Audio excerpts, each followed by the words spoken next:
Whenever a person's on the fence, we put them on the other side. Like if they're on the gate and they're uncertain with whose side, they don't put them over there. Why? Because it's dangerous. So I'm talking to you. Am I talking to this person? Because you be talking to this person. You can say, oh, your girlfriend is here. I'm gonna go holler at her. And you go there and you all out of pocket now because she hanging around people that you don't hang out with. And they got you off balance. What happens when a gangster rapper goes head to head with one of the most infamous drug kingpins in history? But this time it's in the internet and on the streets. 50 Cent in the history of life has never backed down to anyone who steps to him. Whether if you were a kingpin, a fake gangster rapper, or a straight up assassin, and today's story is simply no different. This is the grimy story of how Big Meech, the leader of the Black Mafia Family, BMF, betrayed 50 Cent by linking up with his biggest op, the biggest boss, Rick Ross, and took a picture with him promoting his free Big Meech concert. 50 was very upset when he saw that picture, so what did 50 do? 50 exposed Big Meech for getting out of jail early for allegedly snitching using a third-party informant, which indicted a St. Louis kingpin who Meech was doing business with. Nigga took a picture with Rick Ross. Biggest boss, I've been separated myself from these broke niggas because they don't understand the rules to the streets. With 50 representing Rick Ross's song, BMF, Blowing Money Fast, changing lyrics to I Think I'm Big Meech with him next to a rat. But why is 50 Cent even so upset in the first place? Well, 50 Cent has practically made over $5 million for Big Meech, Lil Meech, and the entire Flannery family, practically making Lil Meech a superstar actor while his father was in jail, casting him as his father in a Starz hit TV show, BMF, but I guess that just wasn't enough to keep the family loyal to him. As in the past, Southwest T, the brother of Big Meech, linked with provoking Supreme McGriff Jr., who's the son of another drug kingpin in New York City, Supreme, who was behind 50 Cent getting shot 9 times, and fans will call out T and then later Big Meech for their disloyalty towards 50. At Southwest T, so you come to a series started by 50 about your family, and I'm sure checks came behind that, and help you transition home. And you take these pictures with this cloud-chasing kid who is Letty Supreme's son, and you know the history of Supreme and 50, and this little kid's antics for the past couple of years,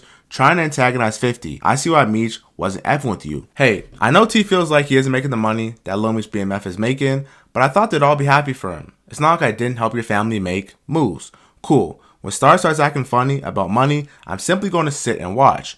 Don't worry, you'll be off the air in no time. 50 Cent has been very consistent with his attitude towards street culture and loyalty throughout his entire career.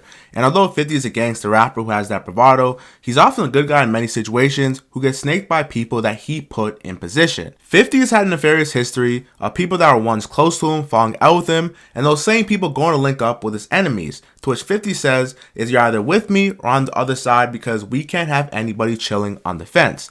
But how did 50 Cent and Big Meech even get close in the first place, and why does 50 Cent feel that Big Meech owes him his loyalty? Demetrius Big Meech Flannery was once at the forefront of one of the largest drug trafficking and money laundering empires in U.S. history, the Black Mafia Family.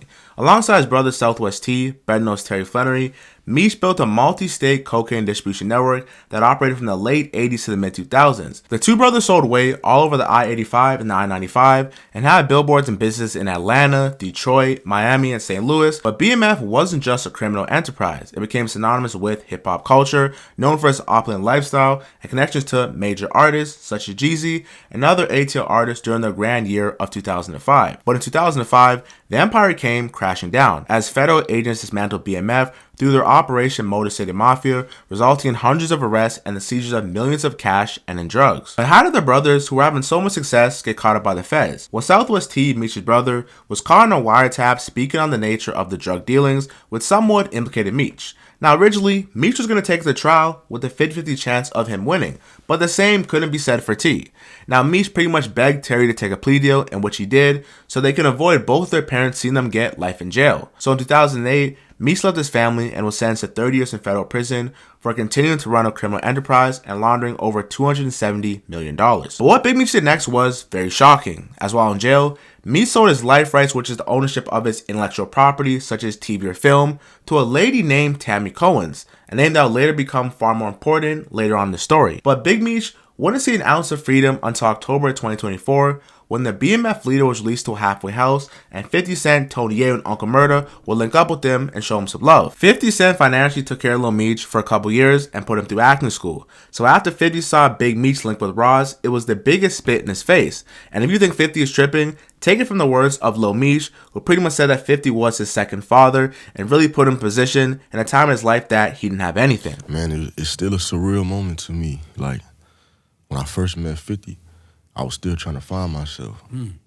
My dad was calling me from jail every day. He was like, man, what you gonna do? I'm like, shit, I don't know.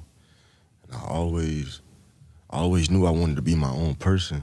It's just hard, to live up to my dad's name.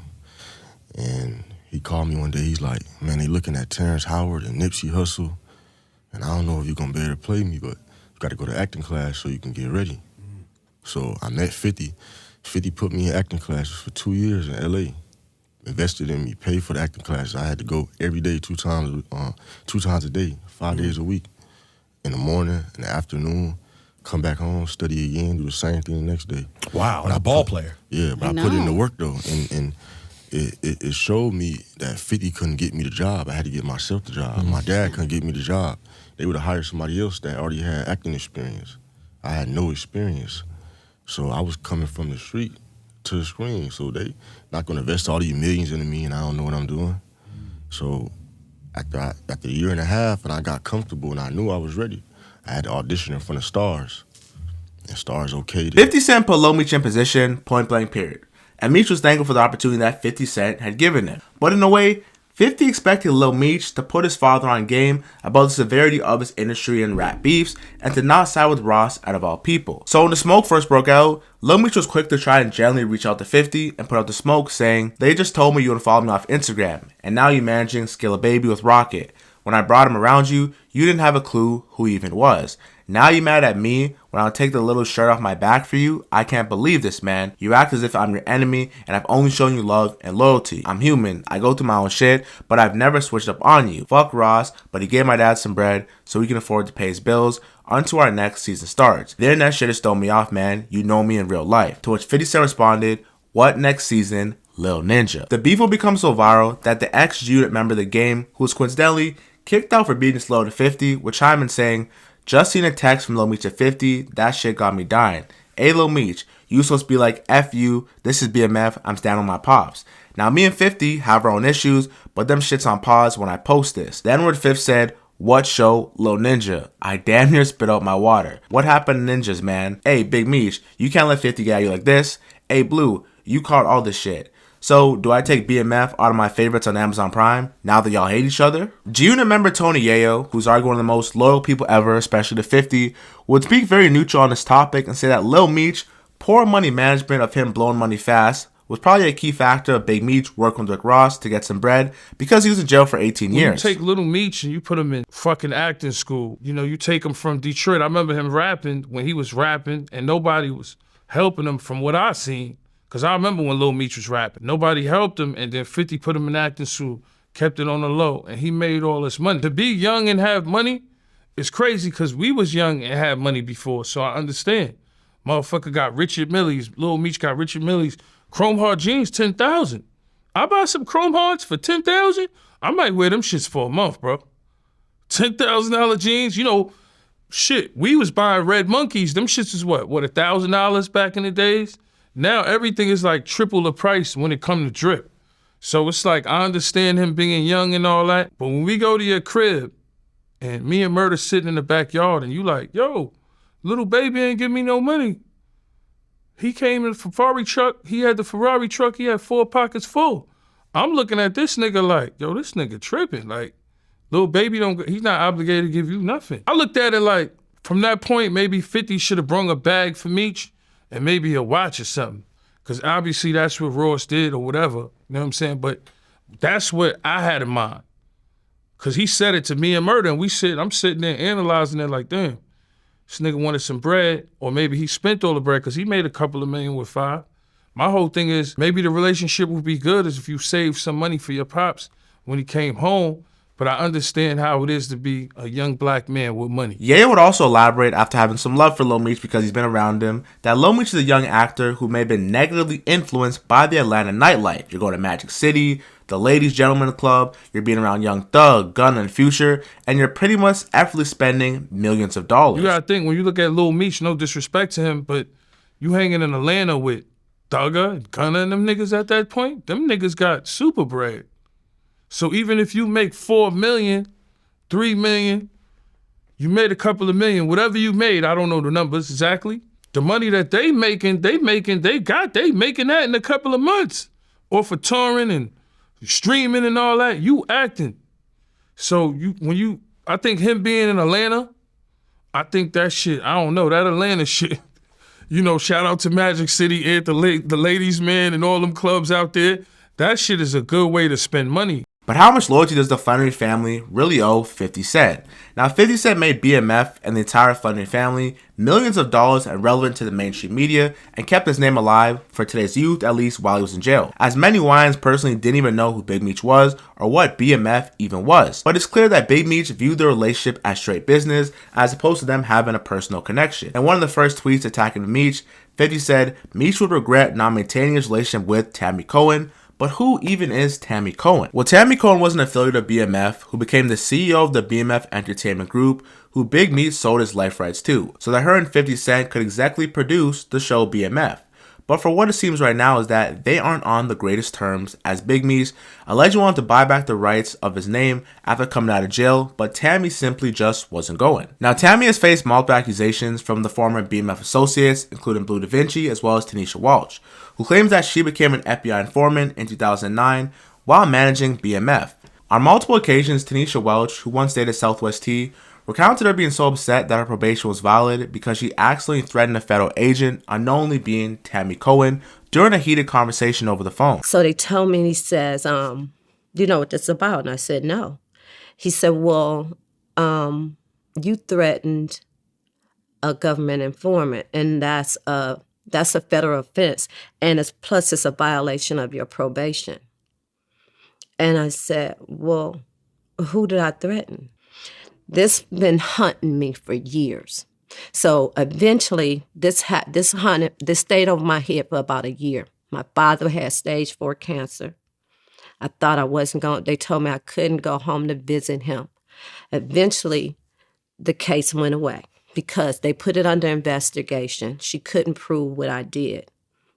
Prove that I threatened. It's widely believed that the reason that Big Meech sold his life rights to Tammy as opposed to someone in his family who could give it back to him pretty easy is that she was going to be his third-party cooperating informant. Now, the allegations surrounding Tammy is that Meech fed her information about his St. Louis connect, aka Dion Gatling, better known as Cuffy, and they arrested him with 100 kilos of cocaine. Blue Da Vinci, one of the bigger names associated with BMF, who had a falling out with Big Meech, would have Cuffy on the phone explaining how Big Meech indirectly told on him and explained the reason why Meech still served his full sentence despite having an informant, which should have got his time cut or reduced. You know, a lot of people, man, is thinking that this thing is made up or this thing is fake or that I have an axe to grind. You feel me? Right. But I'm in here with a 27-year sentence based on Demetrius Flannery, as you all know as Big Meech, and Tammy Cowens, known in the paperwork as CS1. Right. Confidential source 1. So what Big Meech did was called a third-party cooperation. So Tammy Cowens signed up to be a DEA informant to give Demetrius Flannery a time cut, plain and simple. Can you break down the story? Like, how do you know this? And how'd you come upon this information? How do you know? How do you came upon this information, though? We were rewarded what's called a Franks hearing. It's based on a case called U.S. versus Frank. So I would implore your listeners to look the case up. And what a Franks hearing entails is that you're able to cross-examine your accusers, meaning government agents, meaning informants, and so on and so forth, just like a regular trial. So this was testified in court. All right, then, if he did it to get a time cut, then how come he still did all that time in jail? Well, what they don't understand is that he never received the time cut because what came out was that she had an illicit sexual relationship with Special Agent Keith Cromer. This original video came out months ago, but nobody really cared about Blue Da Vinci, so nobody really took what he said as truth, or should I say viewed it as law. But once 50 Cent said that Meech was a rat or that he snitched and cooperated, the entire world ran with the allegation. Now, Lil Meech could no longer ignore 50 Cent blatantly disrespecting him, posting all these AI memes, and reposted Lil Meech doing IG story promos, which is pretty much like Meech was panhandling. 50 Cent was pretty much sunning Lil Meech and forcing him to respond, and Lil Meech did what any typical Oppa 50 would do, link up with the biggest boss, Rick Ross, and upload a picture on Instagram titled Real Power, which was a clear shot at 50 Cent because Power was the name of the show that he created on Starz, which became the hit show that people known to love and had multiple spin-offs. Lil Meech would post multiple pictures and videos of him with Rick Ross as well as Floyd Mayweather, and pretty much solidified himself as one of the biggest people on 50's op list as of right now. 50 Cent single-handedly milked the story of BMF and exposed the leader for his alleged snitching operation, which caused the Big Meech concert to be shut down. Now, this loyalty is something that 50 doesn't take lightly and holds very close to him, and the way that he crumbled the BMF reputation, will there ever be a season 4? We'll never know. Thank you for watching this video. Make sure you like, comment, subscribe, and tell me what you want to see next or who you want me to talk about. Make sure you hit that notification bell. Let's get it.